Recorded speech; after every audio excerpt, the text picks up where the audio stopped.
Bharatiya Janata party 11 ఏళ్ళ మోడీ గారు ప్రధానమంత్రి దేశంలో మతం పిచ్చి లేపుడు తప్ప, మతం పేరు మీద ఇచ్చగొట్టుడు తప్ప, మతం పేరు మీద హిందూ ముస్లిం అని చెప్పి ఆగం చేసుడు తప్ప చేసిందైతే ఏమీ లేదు.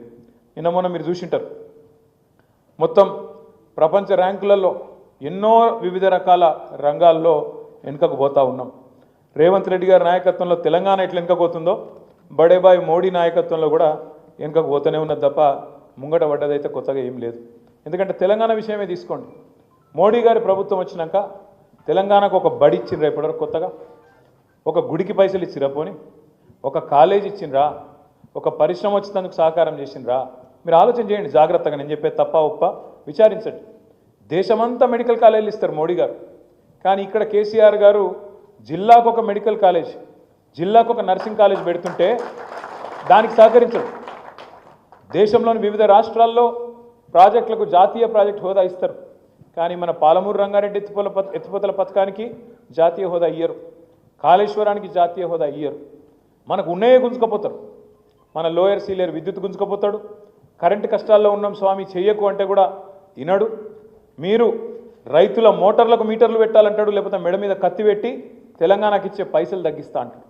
నెగిటివ్ పాలిటిక్స్ తప్ప పాజిటివ్గా ఒక్క పని కూడా ఈ 11 ఏళ్లలో భారతీయ జనతా పార్టీ మనకు చేసిందేం లేదు. ఇంకా ఆ మాటకు వస్తే, గట్టిగా మాట్లాడాల్సి వస్తే, మనం వాళ్ళకి ఇచ్చేది ఎక్కువ, భారత ప్రభుత్వానికి మనకు వచ్చేది తక్కువ. మనం ఇచ్చేది రూపాయి, ఆడికెళ్ళి వాపసు వచ్చేది 45 పైసలు, అంతకంటే ఎక్కువ మనకు రాదు. మనం ఈ దేశాన్ని సాదుతున్న రాష్ట్రాల్లో ఒకటి.